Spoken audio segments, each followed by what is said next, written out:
അങ്ങനെ കുറച്ച് ദിവസങ്ങൾ കടന്നുപോയി. അവരുടെ ജീവിതം നല്ല രീതിയിൽ തന്നെ മുന്നോട്ടു പോയി.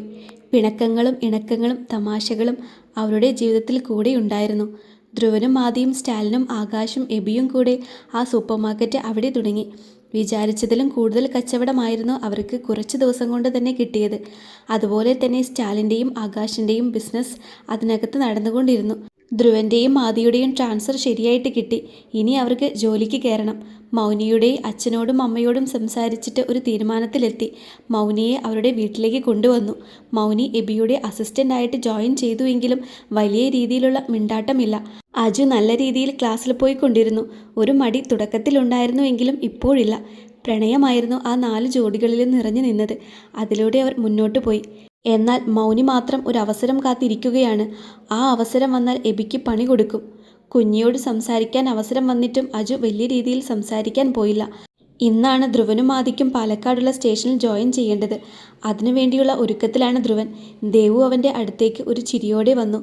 പോലീസ് യൂണിഫോമിൽ നിൽക്കുന്നവനെ കണ്ട് അവൾ ഒരു നിമിഷം അവനെ തന്നെ നോക്കി നിന്നു. ഒരു കാലത്ത് ഇതുപോലെ താൻ നോക്കി നിന്നിട്ടുണ്ടെന്ന് അവൾ മനസ്സിലോർത്തു. ഇന്നവൻ തൻ്റെ ഭർത്താവാണ്. അതോർത്തപ്പോൾ ദേവുവിൽ ഒരു പുഞ്ചിരി വിരിഞ്ഞു. പോലീസ് തൊപ്പിയെടുത്ത് തിരിഞ്ഞ ധ്രുവ് കാണുന്നതോ എന്തോ ഓർത്ത് പുഞ്ചിരിക്കുന്ന ദേവുവിനെയാണ്. അത് കണ്ടതും കയ്യിലെടുത്ത തൊപ്പി അവിടെ വെച്ചിട്ട് ധ്രുവ് ദേവുവിനെ അവനിലേക്ക് ചേർത്ത് നിർത്തി. ദേവു ഒന്ന് ഞെട്ടി. എന്താണ് എൻ്റെ ഭാര്യ ഇങ്ങനെ എന്തോ ഓർത്ത് നിന്ന് ചിരിക്കുന്നത്? കാര്യമെന്താ? ധ്രുവ് ചോദിച്ചു. പണ്ട് ശിവേട്ടൻ ഈ വേഷത്തിൽ പോകുമ്പോൾ ഞാൻ എത്ര വായ്നോക്കിയിട്ടുണ്ടെന്നറിയോ? ഇപ്പോൾ അതൊക്കെ ഇന്നലെ കഴിഞ്ഞ പോലെ തോന്നുവാ. നമ്മുടെ കല്യാണം കഴിഞ്ഞ് ഇനി കുറച്ച് മാസം കൂടെ കഴിഞ്ഞാൽ വെഡ്ഡിംഗ് ഡേ ആണ്. പിന്നെ ദേവു ഒരു ചിരിയോടെ പറഞ്ഞു നിർത്തി. അതോടെ ധ്രുവൻ ദേവുവിനെ എടുത്ത് കട്ടിൽ കിടത്തിയിട്ട് അവിടെ സൈഡിലായി കിടന്നു. പിന്നെ എന്താ? ധ്രുവ് ചോദിച്ചു. ഈ പോലീസ് വേഷം ഇട്ടാൽ പണ്ടത്തെ തെമ്മാടിയായ പോലീസായോ എന്നൊരു സംശയം. ദേവു പറഞ്ഞു. ധ്രുവ് അത് കേട്ടപ്പോൾ ചിരിച്ചു. ദേവും അവൻ്റെ കൂടെ ചിരിച്ചു. അന്ന് നീ എന്നെ നോക്കുന്നതെങ്ങാനും ഞാൻ കണ്ടിട്ടുണ്ടായിരുന്നേൽ അന്നേ നിന്നെ പിടിച്ച് ജയിലിലിട്ടേനെ. പിന്നെ എൻ്റെ അഞ്ജുവിനെ കണ്ട ആ ദിവസം എൻ്റെ അമ്മ എൻ്റെ കൂടെ നിൽപ്പുണ്ട് എന്ന തോന്നലിലായിരുന്നു. എൻ്റെ അമ്മയുടെ മണം, ചന്ദനഗന്ധം, അത് എന്നിലേക്ക് പടർന്നത് അമ്മയുടെ മരണശേഷം നിന്നിലൂടെയായിരുന്നു. അതാണ് ഞാൻ പോലും അറിയാതെ നീ എന്നിലേക്ക് ഒരു മാജിക് പോലെ വന്നത്. ദേവുവിൻ്റെ കഴുത്തിൽ മുഖമൊന്ന് അമർത്തി വെച്ചുകൊണ്ട് ധ്രുവൻ പറഞ്ഞു. ദേവു ഒരു പുഞ്ചിരിയോടെ ധ്രുവൻ്റെ തലയിൽ മെല്ലെയൊന്ന് തലോടിക്കൊണ്ടിരുന്നു. എൻ്റെ മാത്രമാണ് എൻ്റെ ശിവേട്ടൻ, എൻ്റെ കുഞ്ഞാണ് കേട്ടോ. ധ്രുവൻ്റെ തലയിൽ തലോടിക്കൊണ്ട് ദേവു ഒരു പുഞ്ചിരിയോടെ പറഞ്ഞു. ആണോ? ധ്രുവൻ ചോദിച്ചു. അതേലോ, എൻ്റെ കുഞ്ഞാ. ധ്രുവൻ്റെ മുഖം ദേവുവിൻ്റെ നെഞ്ചിലേക്ക് അമർത്തി പിടിച്ചുകൊണ്ട് ദേവു പറഞ്ഞു. അഞ്ജു, നീ എൻ്റെയല്ലേ, എൻ്റെ മാത്രമല്ലേ? ധ്രുവ് മുഖമുയർത്തിക്കൊണ്ട് ചോദിച്ചു. പിന്നല്ലാതെ, ഞാൻ എൻ്റെ ശിവേട്ടൻ്റെ മാത്രമാണ്, എൻ്റെ കുഞ്ഞിൻ്റെയാണ്, ദേവു പറഞ്ഞു. പോലീസ് യൂണിഫോം ഇട്ട് കിടക്കുന്ന എന്നെയാണോടി നീ കുഞ്ഞാവ എന്ന് പറയുന്നത്? ധ്രുവ് ചോദിച്ചു. ഓ സോറി തെമ്മാടി പോലീസേ, ഇപ്പോഴാ ശരിയായത് ശിവേട്ട. ദേവു അവൻ്റെ മുഖത്ത് പിടിച്ചുകൊണ്ട് ഒരു ചിരിയോടെ പറഞ്ഞു. തെമ്മാടി പോലീസ് നിന്റെ കെട്ടിയോൻ എന്ന് പറഞ്ഞ് ധ്രുവ് ദേവുവിൻ്റെ ചുണ്ടിലൊന്ന് അമർത്തി കടിച്ചു. ദേവു ഒന്ന് പിടഞ്ഞുകൊണ്ട് ധ്രുവനെ നോക്കി. കടിക്കലെത്തിരി കൂടിയിട്ടുണ്ട്. എന്താ ശിവേട്ട, എൻ്റെ ദേഹം മുഴുവൻ ചുവപ്പ് പാടാ, ദേവു പറഞ്ഞു. ആണോ? എവിടെയാ ചുവപ്പ് പാട്? നോക്കട്ടെ, ഞാൻ മാറ്റിത്തരാം, ധ്രുവ് മെല്ലെ പറഞ്ഞു. ഇപ്പോൾ കാണിച്ചു തരാം എന്ന് പറഞ്ഞ് ദേവു സാരിയിൽ കുത്തിയ പിന്നഴിച്ച് സാരി മാറ്റിക്കൊണ്ട് ബ്ലൗസിൻ്റെ ഹുക്ക് അഴിച്ചുകൊണ്ട് ധ്രുവനെ കാണിച്ചു കൊടുത്തു. ആ വെളുത്ത മാറിടങ്ങളിൽ കൂടുതലും പതിഞ്ഞു കിടന്നത് ധ്രുവൻ്റെ പല്ലിൻ്റെ പാടുകളുണ്ടാക്കിയ ചുവപ്പാണ്. ഷെടാ, നീ ഞാൻ ജോലിക്ക് പോകുന്ന സമയത്ത് ഇങ്ങനെ കാണിച്ചു തരല്ലേ അഞ്ജു? ധ്രുവ് കുസൃതി ചിരിയോടെ പറഞ്ഞു. ശിവേട്ട, ഞാൻ പാട് കാണിച്ചു തരാൻ വേണ്ടി കാണിച്ചു തന്നതാ, ദേവു പറഞ്ഞു. ധ്രുവ് ദേവുവിൻ്റെ മാറിലെ ചുവപ്പ് പാടിലൂടെ മെല്ലെ വിരലോടിച്ചുകൊണ്ട് അവിടെയാകെ ചുംബിച്ചു. അവൻ്റെ പല്ലിൻ്റെ പാട് പതിഞ്ഞിട്ടുള്ള അവിടെ മുഴുവൻ നാവുകൊണ്ട് നുണഞ്ഞെടുത്തു. ശിവേട്ട, വിറയ്ക്കുന്ന ശബ്ദത്താൽ ദേവു മെല്ലെ വിളിച്ചു. ധ്രുവൻ്റെ ചുണ്ടും നാവും അവളുടെ മാറിനെ മൃദുവായിട്ട് തലോടിക്കൊണ്ടിരുന്നു. ദേവു ധ്രുവൻ്റെ മുടിയിലൂടെ ഒരു പുഞ്ചിരിയോടെ വിരലോടിച്ചു. ധ്രുവൻ ദേവുവിൻ്റെ മാറിൽ നിന്നും മുഖമുയർത്തിക്കൊണ്ട് അവളുടെ ചുണ്ടിൽ അമർത്തി ചുംബിച്ചു. ദേവു തിരിച്ചും അവൻ്റെ ചുണ്ടിൽ അമർത്തി ചുംബിച്ചു. പതിയെ ധ്രുവ് അവളുടെ മൂക്കുത്തിക്കല്ലിൽ മെല്ലെ ധ്രുവ് ചുംബിച്ചു. ശേഷം അവളുടെ കവിളിലും ചെവിയിലും ആ നെറ്റിയിലും അവൻ ചുംബിച്ചു. ശിവേട്ട, സമയമായി, വാ നമുക്ക് താഴേക്ക് പോവാം, കുറേ നേരമായി, ദേവു പറഞ്ഞു. കുറച്ചുകൂടെ കഴിയട്ടെ എന്ന് പറഞ്ഞ് ധ്രുവൻ ഒരു ചിരിയോടെ ദേവുവിൻ്റെ നെഞ്ചിൽ മുഖം അമർത്തി വെച്ച് കിടന്നു. വിന്ദ റൂമിലേക്ക് വരുമ്പോൾ പോലീസ് യൂണിഫോമിൽ ആ കണ്ണാടിയുടെ മുന്നിൽ നിൽപ്പുണ്ടായിരുന്നു ആദി. അവളൊരു നിമിഷം അവനെ നോക്കി നിന്നു. ആദ്യമായി ആദിയെ കണ്ട നിമിഷം വിന്ദ ഓർത്തു വന്നു പുഞ്ചിരിച്ചു. ആദി തിരിഞ്ഞു നോക്കുമ്പോൾ തന്നെ നോക്കി നിന്ന് ഒരു പുഞ്ചിരിയോടെ നിൽക്കുന്ന വിന്ദയാണ് കണ്ടത്. എന്താണ് എൻ്റെ മിത്രക്കുട്ടി ആലോചിക്കുന്നത്? നല്ല പോലെ ആലോചനയിലാണല്ലോ, ആദി പറഞ്ഞു. അതോ അത് ഞാൻ ദേവേട്ടനെ ആദ്യമായി കണ്ടതൊന്ന് ചിന്തിച്ചു നോക്കിയതാ, വിന്ദ മെല്ലെ പറഞ്ഞു. ആണോ? എന്തിനാ ഇപ്പോൾ അങ്ങനെ ചിന്തിച്ചത്? അതോടെ പറ മിത്രക്കുട്ടി, വിന്ദയെ ചേർത്ത് പിടിച്ചുകൊണ്ടവൻ മെല്ലെ ചോദിച്ചു.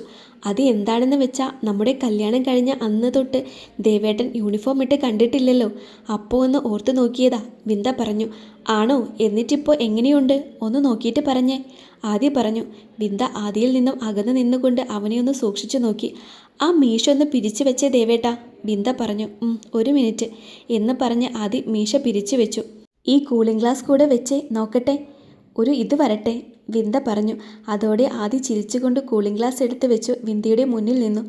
അയ്യവാ, സൂപ്പർ ആയിട്ടുണ്ട് ദേവേട്ടാ, വിന്ദ പറഞ്ഞു. അതിന് ആദ്യം ഒന്ന് ചിരിച്ചുകൊണ്ട് വിന്ദയെ ചേർത്ത് പിടിച്ചു അവളുടെ കവിളിൽ അമർത്തി ചുംബിച്ചു. നമുക്ക് താഴെ പോവാം, ദേവേട്ടന് ഇറങ്ങാൻ സമയമായില്ലേ, വിന്ദ പറഞ്ഞു. വാ പോവാം, ആദി പറഞ്ഞു. വിന്ദയും ആദിയും ഒരു പുഞ്ചിരിയോടെ അവിടെ റൂമിൽ നിന്നും പുറത്തേക്കിറങ്ങി താഴേക്ക് നടന്നു. ധ്രുവനും ആദിയും വരുന്നത് കാണാൻ വേണ്ടി താഴെ ഒരു കൂട്ടം തന്നെ കാത്തിരിപ്പുണ്ട്. സ്റ്റാലിനും മീനുവും ആകാശും വേദയും കൂടെ, മൗനിയും അജുവും എബിയും. അങ്ങനെ ആദ്യം വന്നത് ആദിയും വിന്ദയുമായിരുന്നു. ആദിയെ കണ്ട് എല്ലാവരും ഒന്ന് ഞെട്ടിപ്പോയി. ദൈവമേ, എന്ത് രസവാ കാണാൻ, മീനു പറഞ്ഞു. പോലീസ് ലുക്ക് പോട്ടെ, ഈ ക്ലീൻ ഷേവ് ലുക്കിൽ ഇത്ര ഭംഗിയോ, മൗനി പറഞ്ഞു. നല്ല ഭംഗിയുണ്ട് കേട്ടോ ആദിയേട്ടാ, വേദ പറഞ്ഞു.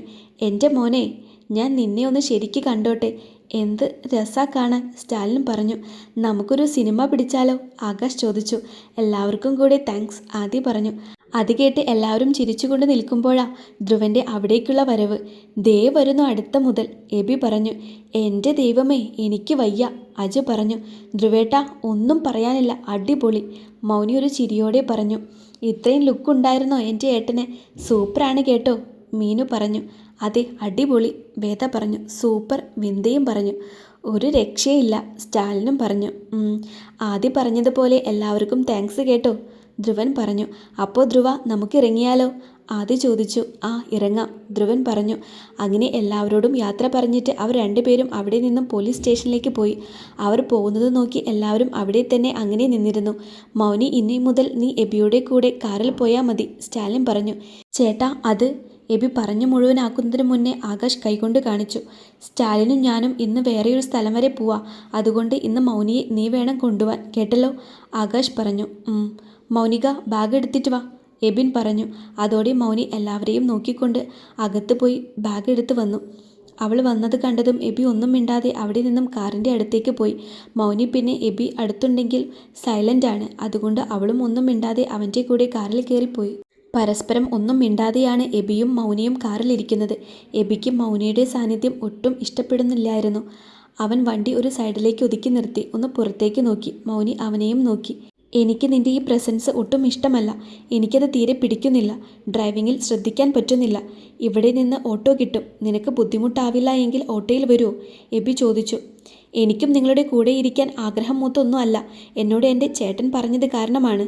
ഇനി എന്നെ ഇവിടുന്ന് ഇറക്കി വിടാൻ വല്ല പ്ലാനുമാണ് എങ്കിൽ എവിടെയാണോ എന്നെ ഇറക്കി വിട്ടത് അവിടെ നിൽക്കും ഞാൻ, മൗനി പറഞ്ഞു.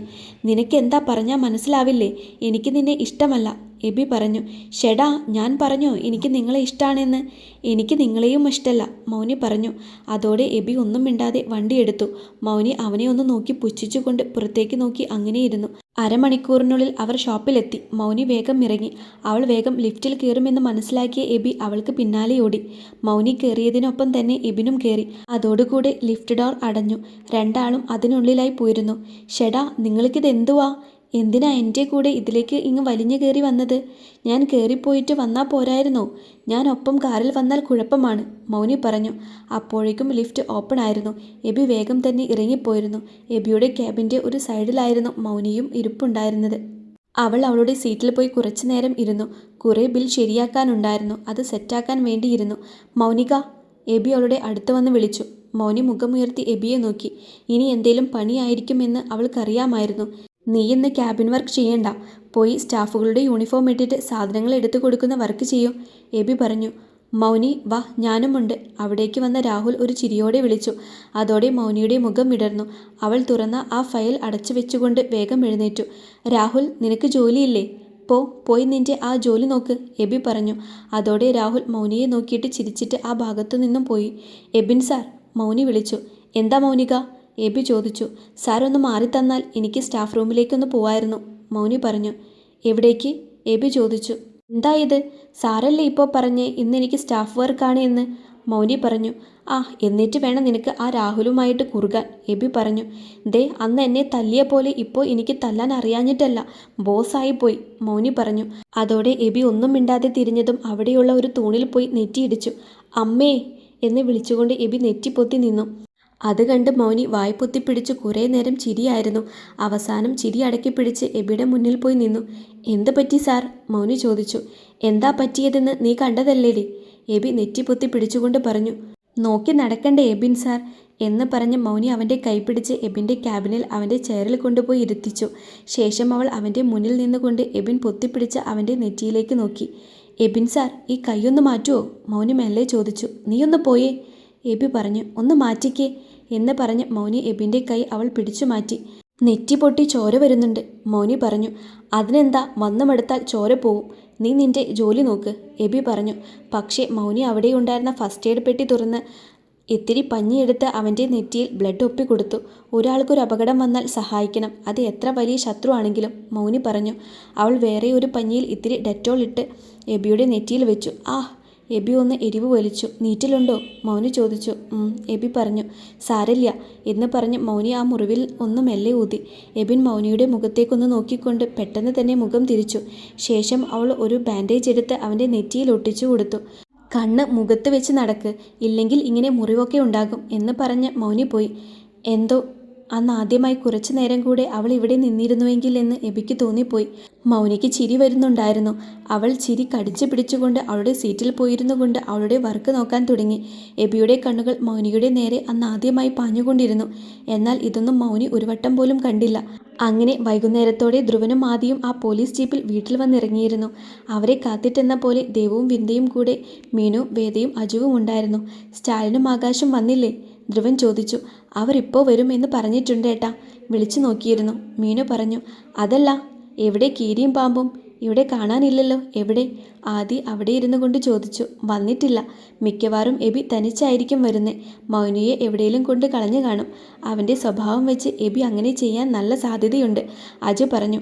അപ്പോഴേക്കും അവിടേക്ക് സ്റ്റാലിൻ്റെ കാറ് വന്ന് നിന്നു. അതിൽ നിന്നും ആകാശം സ്റ്റാലിനും ഇറങ്ങി. ആ, വണക്കം മക്കളെ, വണക്കം, ധ്രുവൻ പറഞ്ഞു. അണ്ണാ വണക്കം, അവിടെ ചെന്നിരുന്നു കൊണ്ട് സ്റ്റാലിൻ പറഞ്ഞു. വണക്കം അണ്ണാ, ആകാശം പറഞ്ഞു. എവിടെ? 2 ടീം മിസ്സിംഗ് ആണല്ലോ. ഞങ്ങൾ ഇവിടെ നിന്നും ഇറങ്ങുമ്പോൾ കാറിൽ കയറി പോകുന്നത് കണ്ടു. ഇതുവരെ എത്തിയില്ലേ? സ്റ്റാലിൻ ചോദിച്ചു. വരും, വരാതെ എവിടെ പോവാനാ? ആകാശ് പറഞ്ഞു. പറഞ്ഞു തീർന്നതും എബിയുടെ കാർ അവിടെ വന്നിരുന്നു. കാർ നിർത്തിയതും മൗനി വേഗം തന്നെ ഇറങ്ങി. ഹലോ ഗായ്സ് എന്ന് വിളിച്ചുകൊണ്ട് മൗനി അവരുടെ കൂടെ ചെന്നിരുന്നു. ആഹാ, എവിടെയായിരുന്നു? ഞങ്ങൾക്ക് മുന്നേ അവിടെ നിന്നും ഇറങ്ങിയതാണല്ലോ, സ്റ്റാലിൻ ചോദിച്ചു. ഒരു ബ്ലോക്ക് ഉണ്ടായി, അതാ, മൗനി പറഞ്ഞു. മൗനിക, നീ ബിൽ ക്ലിയർ ചെയ്തിട്ട് ഇന്ന് രാത്രി തന്നെ എന്നെ വന്ന് കാണിക്കണം, എബിൻ പറഞ്ഞു. അത് ഞാൻ നാളെ കാണിക്കാം, എൻ്റെ കയ്യിൽ ലാപ്പില്ല, മൗനി പറഞ്ഞു. എൻ്റെ റൂമിലുണ്ട്, ഇന്ന് തന്നെ എനിക്കത് കിട്ടണം, നീ അത് ചെയ്യണം, എബി പറഞ്ഞു. കുറച്ച് കഴിഞ്ഞ് ചെയ്യാം, മൗനി പറഞ്ഞു. എബി, നീ ഇവിടെ ഇരിക്കെ, ധ്രുവ് പറഞ്ഞു. എബി ധ്രുവൻ്റെ അടുത്ത് ചെന്നിരുന്നു. ധ്രുവനെ ഒന്ന് നോക്കി ചിരിച്ചു. ഞങ്ങൾ മറ്റന്നാൾ ഹണിമൂൺ ട്രിപ്പ് പോകും, ധ്രുവ് ഒരു ചിരിയോടെ പറഞ്ഞു. ഇത്ര പെട്ടെന്നോ? ദേവ് ചോദിച്ചു. അതിനെന്താ, നാളെ നമ്മൾ ബാഗ് പാക്ക് ചെയ്യുന്നു, 2 ദിവസമുണ്ട് പ്ലാൻ ചെയ്യാൻ, ആദി പറഞ്ഞു. നമ്മൾ ഓരോരുത്തരും ഓരോ സ്ഥലത്തേക്കാണോ അതോ ഒരുമിച്ചാണോ? വിന്ദ ചോദിച്ചു. 2 പോകുന്നത്. ഞാനും മീനും ഒരു സ്ഥലം പ്ലാൻ ചെയ്യും, അവിടേക്ക് പോവും, അങ്ങനെയായിട്ടാണ്, സ്റ്റാലിൻ പറഞ്ഞു. അങ്ങനെയാണെങ്കിൽ അങ്ങനെ, മീനു പറഞ്ഞു. അപ്പോൾ നിങ്ങളൊക്കെ പോകുമ്പോൾ നമ്മളിവിടെ ഒറ്റയ്ക്ക്, അജു പറഞ്ഞു. കല്യാണം കഴിഞ്ഞാൽ നിനക്കും പോവാമല്ലോ, ധ്രുവ് പറഞ്ഞു. അതിന് കുഞ്ഞ് ഇവന് വളയുമെന്ന് എനിക്ക് തോന്നുന്നില്ല, സ്റ്റാലിൻ പറഞ്ഞു. എന്നെ ഇങ്ങനെ തളർത്തല്ലേ, അജു പറഞ്ഞു. എടാ, ഇവരൊക്കെ പറഞ്ഞ പോലെ അറ്റാച്ച്മെൻ്റ് ആവ്, എന്നിട്ട് സംസാരിക്കണം, മൗനി പറഞ്ഞു. അല്ല മൗനി, നിനക്കാരെങ്കിലും സെറ്റാക്കിക്കൂടെ? നീ ഇങ്ങനെ സിംഗിൾ ആയിരിക്കുവാണോ? ദേവു പറഞ്ഞു. ആദ്യ ചോദ്യം കേട്ടതും എബി മൗനിയെ ഒന്ന് പാളി നോക്കി. മൗനി ഒന്ന് ചിരിച്ചു. പ്രേമിക്കാൻ ആഗ്രഹമില്ല എന്നല്ല, ഒരാളെ നമ്മൾ ഒരു വട്ടം കാണുമ്പോൾ അയാളിൽ തന്നെ ഒരു നിമിഷം സ്റ്റെക്കാവണം, മൗനി പറഞ്ഞു. നീ ഇതുവരെ സ്റ്റെക്കായില്ലേ മൗനി? മീനു ചോദിച്ചു. ഇതുവരെ ആയിട്ടില്ല, ഇനി ആവോ എന്നറിയില്ല, ഇനി ആയാലും കുഴപ്പമില്ല, മൗനി പറഞ്ഞു. നീ സ്റ്റെക്കായില്ലെങ്കിൽ ഞങ്ങൾ കണ്ടുപിടിച്ചു തരുന്ന ചെക്കനെ നീ കെട്ടുമോ? ആദി ചോദിച്ചു. അങ്ങനെയാണെങ്കിൽ അജുവിൻ്റെയും എബിയുടെയും ഒപ്പം തന്നെ മൗനിയുടെയും കല്യാണം നടത്താം, വേദ ഒരു ചിരിയോടെ പറഞ്ഞു. അതാണ് നല്ലത്, അപ്പോൾ എബിക്ക് കൂടെ ഒരു പെണ്ണിനെ കണ്ടുപിടിക്കണം, ധ്രുവൻ പറഞ്ഞു. എനിക്ക് വേറെ പെണ്ണിനെ ഒന്നും നോക്കണ്ട, എനിക്ക് ഈ വക കാര്യങ്ങൾ ഇഷ്ടമല്ല, എബി പറഞ്ഞു.